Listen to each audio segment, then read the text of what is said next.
हमारे channel deci flavours की कहानी में आपको खाद्य से भरपूर अनूठा सफ़र मिलेगा। हमारे साथ जुड़कर आप एक नए स्वाद के सफ़र में खो जाएंगे। सब्सक्राइब करें और साथ में चलिए, क्योंकि खाना एक कहानी बनाता है। कबाब खाते खाते इसके मज़ेदार इतिहास के बारे में सोचा है कभी नहीं? तो अब जान लो। कबाब का नाम सुनते ही इसे पसंद करने वालों के मुंह में पानी आ जाता है। टुंडे कबाब, हरियाली कबाब, पत्थर कबाब, शामी कबाब, ऐसे ही न जाने कितने प्रकार के कबाब हमारे यहाँ पकाए जाते हैं। भारत में ही नहीं, कबाब पूरी दुनिया में फेमस है। अब इसकी खुशबू जब पूरी दुनिया में फैल रही है तो इसका इतिहास भी रोचक होगा ही ना। आइए जानते हैं वेजिटेरियन से लेकर नॉन वेजिटेरियंस के कबाब की हिस्ट्री। तो चलिए हमारे साथ। मोरक्को के मशहूर यात्री इब्न बतूता का नाम तो आपने सुना ही होगा। उनके अनुसार 1200 से ही कबाब भारतीय खाने का हिस्सा है, लेकिन इसकी खोज भारत में नहीं बल्कि तुर्की में हुई थी। तुर्की में कबाब को कबूबा कहते थे, जिसका अर्थ होता है ऐसा मांस जिसे पानी के बिना पकाया गया हो। हालांकि भारत समेत अन्य देशों में इसे कबाब के नाम से ही जाना जाता है। कहते हैं कि तुर्की सैनिक यात्रा के दौरान मांस को बचाए रखने के लिए अपनी तलवारों पर मांस को भूनकर उसे कई प्रकार के मसालों के साथ खाते थे। इसका जिक्र 1377 में लिखी गई तुर्की की किताब किस्सा यूसुफ में मिलता है। यही सबसे पुराना साक्ष्य है जहां पर पहली बार कबाब का जिक्र मिलता है।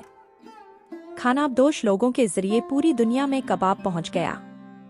16वीं शताब्दी में मुमताज महल के बेटे औरंगजेब ने गोलकुंडा किले पर फतह हासिल करने के बाद सैनिकों के लिए कबाब बनवाए थे, पर इन्हें तलवारों पर भूनकर नहीं, वहां पाए जाने वाले ग्रेनाइट पत्थर पर भूनकर बनाया गया था।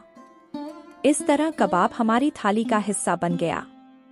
अब इसे सिर्फ मांस से ही नहीं बल्कि सब्जियों और पनीर से भी बनाया जाता है, जिनमें हरियाली कबाब, पनीर टिक्का, दही कबाब आदि का नाम शामिल है।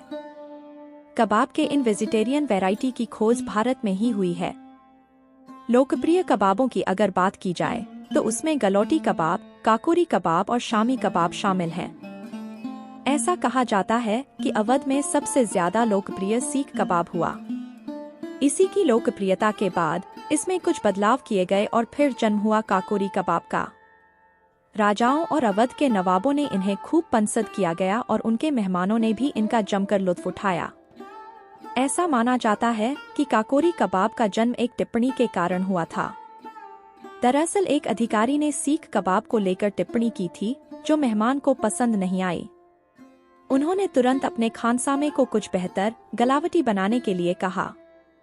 इस तरह गलौटी गलावटी कबाब अस्तित्व में आए। लखनऊ शहर के लोकप्रिय टुंडे कबाब के बनने के पीछे भी एक अद्भुत कहानी है। दरअसल एक रोज कबाबची हाजी मुराद अली पतंग उड़ाते उड़ाते छत से गिर गए थे। उन्हें काफी चोट लगी थी और इसी चोट में उन्होंने अपना एक हाथ खो दिया था। कहा जाता है कि उन्हें कबाब बनाने का बड़ा शौक था। इस तरह वह कबाब बनाते थे और यह कबाब उनके नाम से यानी टुंडे के कबाब से लखनऊ शहर में मशहूर हो गया। कुल मिलाकर कबाब सदियों से हमारी थाली का हिस्सा है। इसे खाने के बाद हर कोई कहता है, वाह क्या बात है कि नहीं? मैं आशा करती हूँ कि आपको ये जानकारी पसंद आई होगी। तो ऐसे ही महत्वपूर्ण जानकारी के लिए मेरे चैनल को ज़रूर सब्सक्राइब और लाइक शेयर करिए।